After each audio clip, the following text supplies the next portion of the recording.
Hollywood scripts present करते हैं movie लापता लेडीज। ये कॉमेडी ड्रामा फिल्म है जो कि 2023 में रिलीज हुई। IMDb में इसकी रेटिंग 8.5 है। फिल्म की शुरुआत में हमें 2001 का सीन दिखाया जाता है जहां एक कपल की शादी के बाद विदाई हो रही होती है, जिसमें लड़के का नाम दीपक और लड़की का नाम फूल देवी होता है।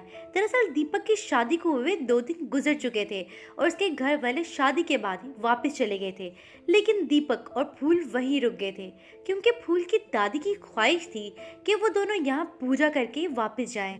इसलिए पूजा खत्म होने के बाद वो दोनों घर के लिए निकल पड़ते हैं। फूल की माँ उसे कहती है कि चूंकि अब तुम्हारी शादी हो गई है इसलिए अपना घूंघट ऊपर ना करना। इसके बाद हमें दिखाया जाता है कि दोनों अपने सफर के लिए निकल पड़ते हैं। पहले ये दोनों एक बस के जरिए एक स्टेशन पर पहुंचते हैं। रास्ते में दीपक फूल की सारी ज्वेलरी उतरवा लेता है ताकि उसे अपने पास सेफ रख सके। इसके बाद ये दोनों किसी गांव से ट्रेन पकड़ते हैं। ट्रेन में पहले से ही बहुत ज्यादा भीड़ होती है। दीपक देखता है कि जिस डब्बे में वो बैठने लगे हैं वहाँ पहले से ही 2 नए शादीशुदा जोड़े बैठे हुए हैं और लगभग तीनों दुल्हनों की ड्रेस भी सेम ही होती है। अलबत्ता दीपक फूल को वही साइड पर बिठा देता है और खुद उसके पास खड़ा हो जाता है। तभी वहाँ पर प्रदीप नाम के दूल्हे की माँ दूसरे दूल्हे से पूछती है कि तुम भी शादी करके आए हो, तुम्हें जहेज में क्या क्या मिला है। वो कहती है भाई हमें तो बाइक कैश सब मिला है, लेकिन वो प्रदीप तो अपने ससुराल वालों से अभी भी ना खुश था। इसके बाद प्रदीप की माँ दीपक से पूछती है कि भाई तुम्हें जहेज में क्या मिला है, जिस पर दीपक कोई जवाब नहीं देता। प्रदीप की माँ कहती है कि जरूर लड़के में कोई खोट होगा। इस सब के थोड़ी देर बाद दीपक को भी सीट मिल जाती है। तब दीपक को टॉयलेट जाना होता है और वो फूल को बताकर टॉयलेट जाता है कि तभी ट्रेन एक स्टेशन पर रुकती है और ट्रेन में भीड़ घुस जाती है और धीरे धीरे फूल साइड में ट्रेन की खिड़की के पास पहुंच जाती है। फिर प्रदीप भी उसी सीट पर बैठ जाता है और उसकी बीवी भी उसी के साथ बैठ जाती है। भीड़ की वजह से दीपक को साइड पे बैठना पड़ता है। अब रात में दीपक का स्टेशन आ जाता है और वो जल्दबाजी में फूल समझकर प्रदीप की बीवी को अपने साथ ले जाता है और प्रदीप की बीवी भी घूंघट की वजह से देख नहीं पाती और ट्रेन से नीचे उतर आती है। तभी प्रदीप की बीवी को पता चल जाता है कि ये तो मेरा हस्बैंड नहीं है, लेकिन वो दीपक को इस बारे में कुछ नहीं बताती और उसके साथ चली जाती है। अब वो ऐसा क्यों करती है इसका हमें मूवी में आगे पता चलेगा। फिर दीपक अपने गांव पहुंच जाता है जहाँ उसके दोस्त बैंड बाजी से उसका इस्तकबाल करते हैं और दीपक खुशी खुशी अपने घर पहुंचता है जहाँ दीपक की माँ उन दोनों की आरती करती है और दुल्हन को घूंघट उठाने के लिए बोलती है। और जैसे ही वो लड़की घूंघट उठाती है तो सभी उसे देखकर हैरान हो जाते हैं क्योंकि यहाँ तो फूल की जगह कोई और ही लड़की आ गई थी। दीपक के घर वाले उससे पूछते हैं कि ए लड़की तुम कौन हो। वो कहती है कि मेरा नाम पुष्पा है और मैं अंधेरे और घूंघट की वजह से गलती से दीपक के साथ आ गई हूँ। ये सुनकर दीपक का बाप दीपक को डांटता है कि कोई सम्मान की तरह अपनी बीवी को कैसे भूल के आ सकता है। और ये सुनकर दीपक परेशान हो जाता है और सोचता है कि वहाँ उसकी फूल का क्या हाल हो रहा होगा, क्योंकि वो तो ये जानती भी नहीं होगी कि मैं ट्रेन से उतर चुका हूँ। इसके बाद दीपक के घर वाले पुष्पा से उसके गांव के बारे में पूछते हैं तो वो कहती है कि मैं गंगापुर की रहने वाली हूँ, लेकिन वहाँ तो गंगापुर के कई सारे गांव थे और पुष्पा को तो अपने ससुराल के गांव का भी पता नहीं होता कि वो कहाँ है। वो तो सिर्फ अपने हस्बैंड का नाम पंकज बताती है। इसके बाद दीपक और उसके सभी दोस्त फूल को ढूंढने के लिए स्टेशन पर चले जाते हैं।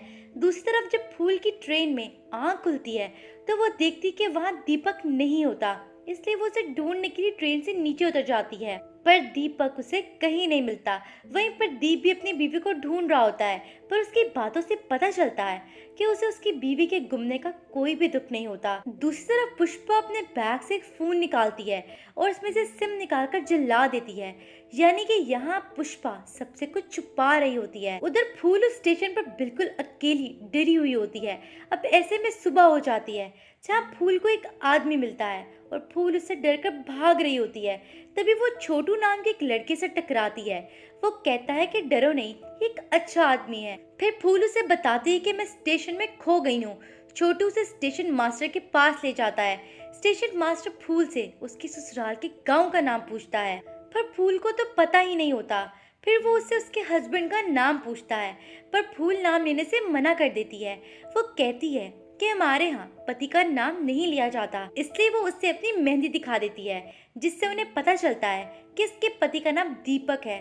फिर फूल कहती है कि मेरे ससुराल के गांव का नाम किसी फूल के नाम पर है, लेकिन यहाँ उन्हें कुछ समझ नहीं आ रहा होता कि वो किस गांव के बारे में बात करी है। इसके बाद छोटू फूल को एक दादी के पास ले जाता है। वो कहता है कि वही तुम्हारी मदद कर सकती है। दादी स्टेशन पर चाय समोसे का एक स्टॉल लगाती थी। दादी फूल की सारी कहानी सुनने के बाद कहती है कि जरूर तेरा पति तुझे छोड़कर भाग गया होगा, क्योंकि उसने सुहाग रात मना ली, सारा जेवर भी ले लिया, इसलिए उसने तुझे छोड़ दिया होगा। लेकिन फूल कहती है नहीं, वो ऐसा नहीं कर सकते हैं, मुझे उन पर पूरा भरोसा है कि वो मुझे ढूंढ रहे होंगे। जिस पर दादी फूल की मदद करने के लिए तैयार हो जाती है और वो फूल को स्टॉल पर काम दे देती है। दूसरी तरफ दीपक अपने दोस्तों के साथ फूल का पता लगाने के लिए पुलिस स्टेशन जाता है और वो इंस्पेक्टर शाम को सब कुछ बताने लगता है। इंस्पेक्टर को लगता है कि वो लड़की सारी ज्वेलरी लेकर खुद ही भाग गई होगी। दीपक कहता है कि ऐसा नहीं है, क्योंकि सारा जेवर तो मेरे पास ही है। इस पर शाम पूछता है कि वो लड़की जो तुम्हारे साथ आई है उसके पास जेवर है क्या? तो दीपक कहता है कि उसके पास तो अच्छा खासा जेवर है, जिससे शाम को उस पर शक होता है। वहीं दीपक इंस्पेक्टर को फूल की फोटो दिखाता है। तस्वीर देखते इंस्पेक्टर दीपक का खूब मजाक उड़ाता है, क्योंकि फोटो में तो इतना बड़ा घूंघट था और ये केस भी बहुत ही अनोखा था कि जहां दुल्हा दुल्हन को ही बदल आया हो। फिर इंस्पेक्टर शाम दीपक को कहता है कि कल पुष्पा को अपने साथ थाने लेकर आना और वो केस को सॉल्व करने का सोचता है। हालांकि सबसे बड़ी मुश्किल तो ये होती है कि वो लोग फूल को पहचानेंगे कैसे। उधर हमें प्रदीप को दिखाया जाता है जो पुलिस स्टेशन में अपनी बीवी की मिसिंग कंप्लेंट लिखवाने आता है और यहाँ हमें ये भी पता चलता है कि ये प्रदीप की दूसरी शादी थी। इसके बाद हमें दिखाया जाता है कि जब पुलिस स्टेशन से दीपक घर वापस आता है तो घर वालों ने हंगामा मचाया होता है कि पुष्पा कहीं गायब हो गई है। तब थोड़ी देर बाद पुष्पा वापस आ जाती है और कहती है कि मैं तो मंदिर गई थी। तब दीपक पुष्पा से कहता है कि कल तुम्हें मेरे साथ थाने जाना होगा। ये सुनकर पुष्पा डर जाती है। उधर इंस्पेक्टर श्याम इसी केस पर काम कर रहा होता है और उसे दूसरे गांव से सेम ऐसा ही केस मिलता है जो था प्रदीप का, बस उसमें लड़की का नाम जया बताया होता है। इसलिए वो सोचता है कि यहाँ कुछ तो गड़बड़ जरूर है। फिर हमें रात के वक्त पुष्पा को दिखाया जाता है जब मंदिर जाने के बहाने नया सिम कार्ड लेकर आई होती है, जिसके जरिए वो फोन पर किसी से बात कर रही होती है। अगले दिन दादी फूल से कहती है कि तू पुलिस स्टेशन जाकर सब कुछ बता दे, पर फूल मना कर देती है। दूसरी तरफ हमें पुष्पा को दिखाया जाता है जो दीपक की भाभी के साथ बातें कर रही होती है और उसे दोस्ती बढ़ाने लगती है। बातों ही बातों में उन्हें पता चलता है कि दीपक की भाभी को ड्राइंग का बहुत शौक है, लेकिन शादी के बाद वो ड्राइंग से दूर हो गई है। फिर वहीं हमें पुष्पा के हाथ पर जया नाम का टैटू दिखाया जाता है, यानी कि यहाँ पुष्पा अपना नाम छुपा रही होती है। अब यहाँ से सीन शिफ्ट होता है और पुष्पा और दीपक थाने आते हैं, जहाँ इंस्पेक्टर श्याम पुष्पा से सवाल जवाब करने लग जाता है कि तुम्हारा घर कहाँ है, ससुराल कहाँ है। इनमें से आधे सवालों के जवाब में पुष्पा कहती है कि मुझे नहीं पता, और ये सब सुनकर श्याम का शक पुष्पा पर बढ़ जाता है। फिर वो पुष्पा से उसकी बॉडी पर किसी निशानी के बारे में पूछता है तो वो अपने हाथ पर लिखे हुआ नाम दिखाती है, जिससे उसने पहले ही जया से श्रेया में बदल दिया था, और कहती है कि बचपन में मेरे दादा मुझे श्रेया नाम से पुकारते थे। फिर श्याम पुष्पा की फोटो लेने को बोलता है, लेकिन पुष्पा मना कर देती है कि हमारे घर की औरतें ऐसी तस्वीरें नहीं खिंचवाया करती, और श्याम उसे जाने के लिए कहता है। लेकिन तभी वो पीछे से आवाज लगाता है जया, और पुष्पा मुड़ जाती है, जिससे श्याम का शक यकीन में बदल जाता है। इसके बाद हमें दिखाया जाता है कि दादी फूल को अपने साथ अपने घर ले आती है। अब अगले दिन फूल दादी के स्टॉल पर कलाकंद मिठाई बनाती है जो लोगों को बहुत पसंद आती है, और सारी मिठाई बिक भी जाती है। अब ऐसे करते करते कुछ दिन गुजर जाते हैं और हमें दिखाया जाता है कि इंस्पेक्टर श्याम पुष्पा का पीछा करने लग जाता है कि वो कहाँ जाती है, किससे मिलती है, जहाँ उसे पता चलता है कि पुष्पा ने पहले अपना कुछ जेवर बेचा, फिर उसने 5000 के 5 बार मनी ऑर्डर किसी हेमा नाम की एक लड़की को भेजे, जिससे शाम सोच में पड़ जाता है कि आखिर पुष्पा करना क्या चाहती है। इसके बाद हमें पुष्पा को खेती में दिखाया जाता है, जहाँ दीपक का दोस्त मनोहर उससे बात करने के लिए आता है कि तभी दीपक का बाप वहाँ आके कहता है कि फसलों में कीड़े मार दवाई फेंकनी होगी, वरना ये कीड़े तो फसल खराब कर देंगे। पुष्पा कहती है कीड़े मार दवाई तो फसल को भी खराब कर देती है, इसलिए वो उन्हें एक आसान हल बताती है जिससे उनकी फसल कीड़ों से ही बच जाती है। और यहाँ हमें पता चलता है कि पुष्पा कसानी और खेती के बारे में काफी कुछ जानती है।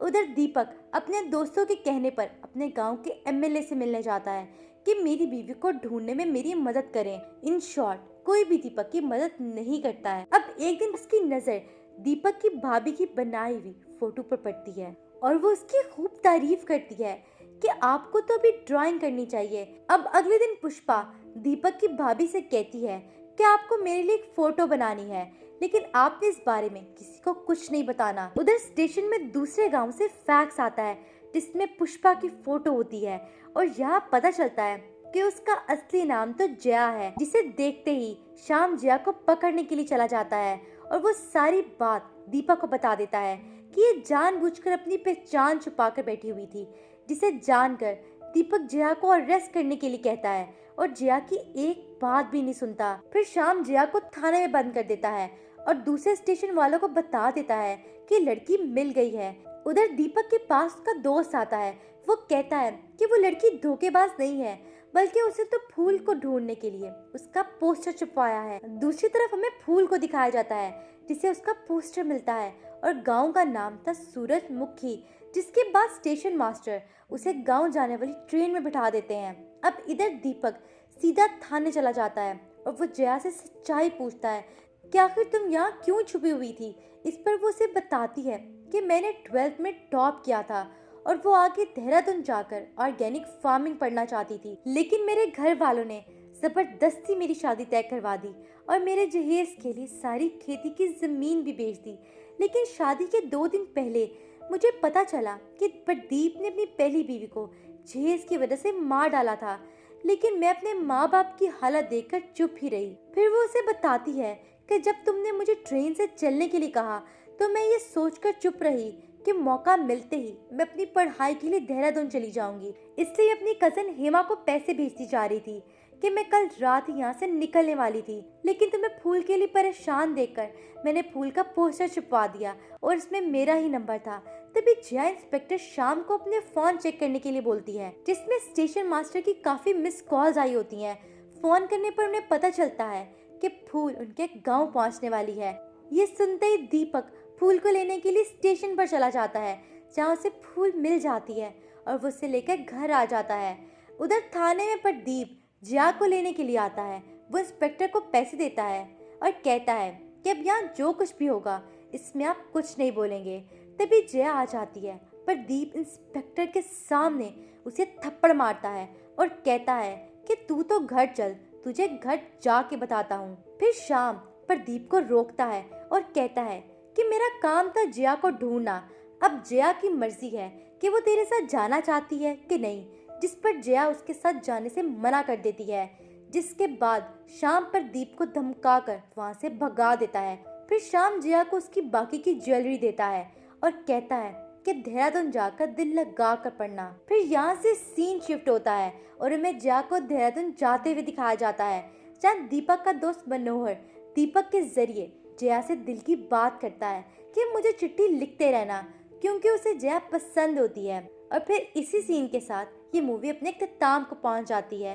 दोस्तों, आपको ये मूवी कैसी लगी? ये मूवी हंसाने के साथ साथ जिंदगी के बहुत से सबक भी सिखा देती है। उम्मीद करती हूँ आपको हमारी आज की वीडियो पसंद आई होगी। इसी तरह की मजीद मूवीज एक्सप्लेनेशन सुनने के लिए हमारे चैनल को सब्सक्राइब करें और बेल आइकन को दबाएं। शुक्रिया।